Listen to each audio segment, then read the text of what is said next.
Magtatalaga na ng basaan zone sa mga susunod na Wata Wata Festival sa San Juan.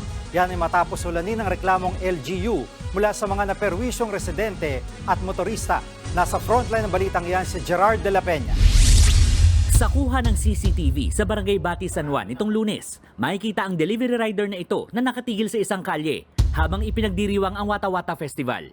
Nilapitan siya ng isang lalaking may dalang tubig. Sinubukan ng lalaking buhusan ng tubig ang rider, pero tinabig niya ang lalagyan ng tubig.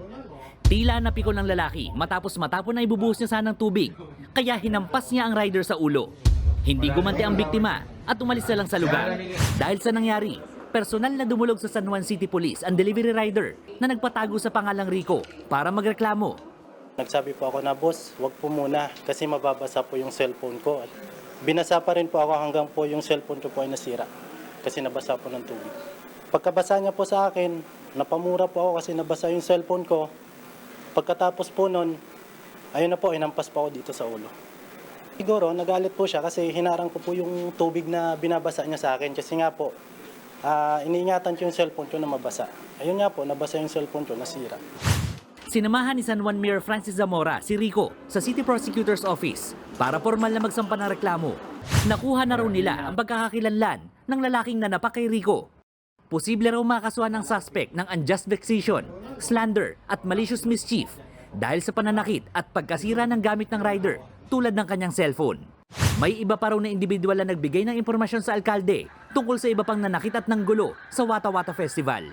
Mga sinasubmit na sa amin ngayon one by one sa aming opisina, we are now identifying everyone who violated our city ordinance. Ina-identify na namin yan one by one sa pamamagitan ng ating mga barangay captains, mga barangay officials, mga residente natin. In fact, marami na pong nag-volunteer ng information ngayon. So, isa-isay namin yan at kakasuhan isa-isa. Posible raw napatawan ng multa ang mga nakaabala ng 2,500 pesos hanggang 5,000 pesos.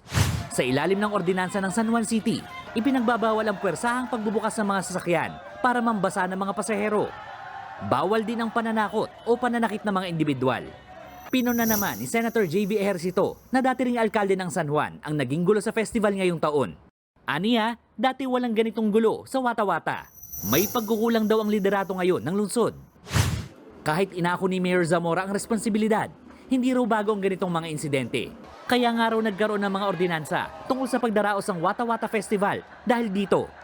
Merong ordinansang ipinasa sapagkat yung mga nakasaad ng mga hindi dapat gawin sa ordinansang yon ay mga nangyayari na dati. In fact, madalas nga maduming tubig ang ginagamit.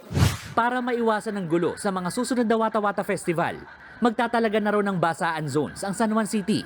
Ibig sabihin yan, may mga lugar lang napapayagang magkaroon ng basaan. May itatakda ring oras para rito. Hindi na raw kasi pwedeng tanggalin ang tradisyon ng basaan tuwing Wata Wata Festival. Ang basaan po natin, ito naman po ay simbolismo ng pagbibinyag ni Jesucristo sa pamamagitan nga ng tubig mula po kay San Juan Bautista. So ito po ay religious and cultural tradition ng aming lungsod. Nagbabalita mula sa Frontline, Gerard de la Peña, News 5. Mga kapatid, Jiggy Manikad po, iba na ang may alam at may pakialam sa panahon ngayon.